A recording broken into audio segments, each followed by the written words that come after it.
I think he did an outstanding job. I think the people of Chesapeake is one of those unsung heroes. He has dedicated his entire life to serving this city for almost a half a century. I think that in and of itself is worthy. But it's not just a quantitative thing, it's a qualitative thing, and it's the person from the inside out that I came to know back when I was a 16-year-old volunteer. Shortly after, it was May of my senior year of high school, he joined at Deep Creek Fire Station where I was located as a volunteer, and then I joined the Pay Department about 6 months later, December.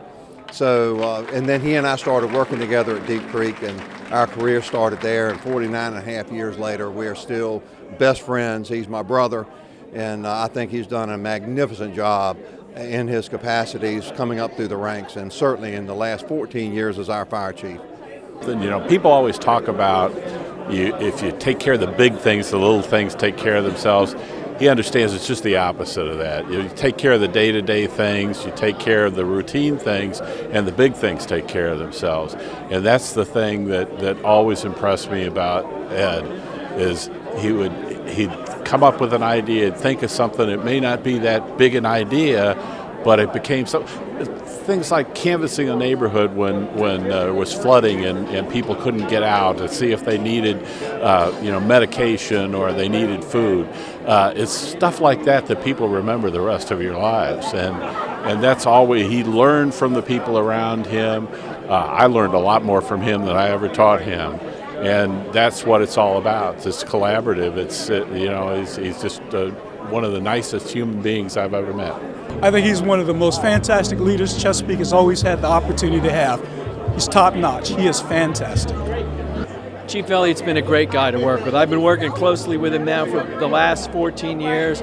He's been a great friend, a great mentor, and it's going to be a loss not only to the fire department but the police department as well, since we worked so closely together in public safety. And how he shepherded the whole city through that COVID pandemic was amazing, and we're certainly going to miss him.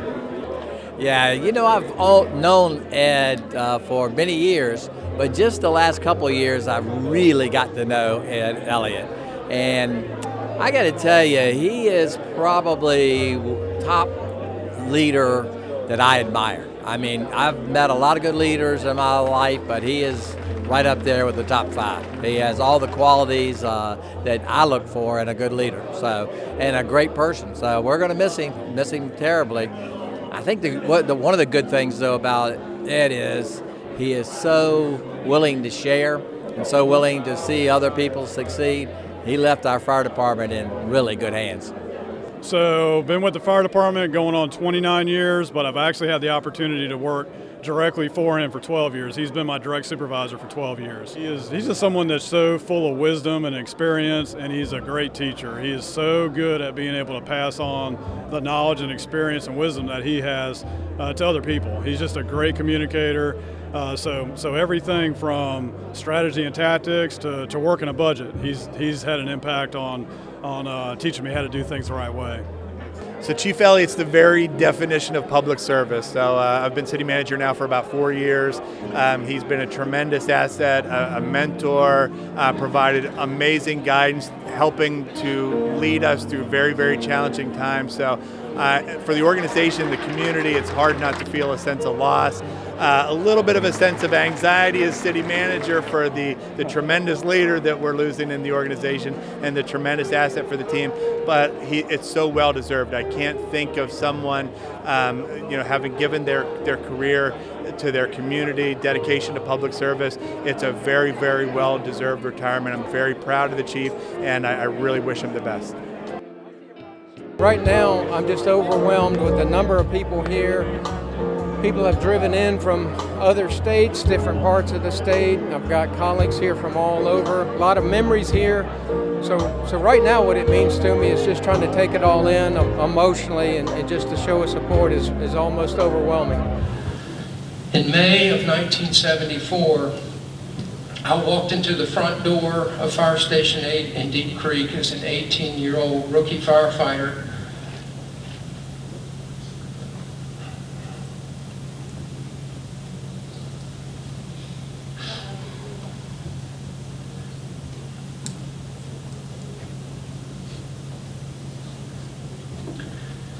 Next Wednesday December 20th, I plan to walk out that exact same door, this time as a seasoned fire chief, happy, healthy, and no regrets whatsoever. The exact same station, the exact same shift, go B shift.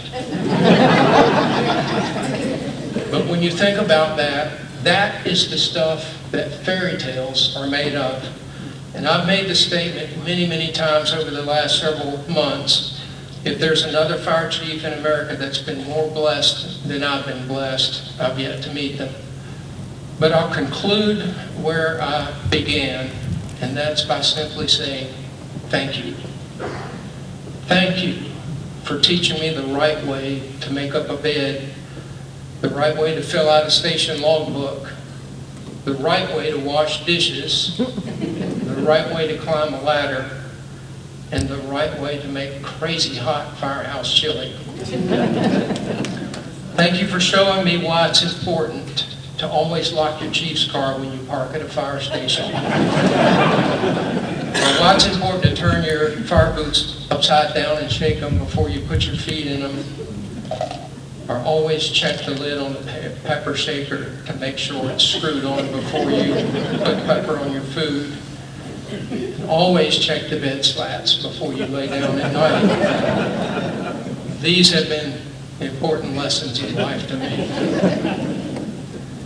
Thank you for allowing me to be a part of this incredible brotherhood and sisterhood we call the American Fire Service.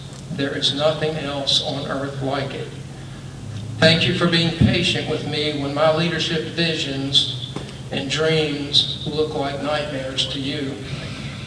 Thank you for reminding me that we have the most serious mission in the world, but we don't have to take ourselves too serious. Thank you for letting me drive the fire truck. And most of all, thank you for letting me be your fire chief these last 14 years. And thank you all for making this day so special as I enter my next chapter in life. God bless you all. Thank you.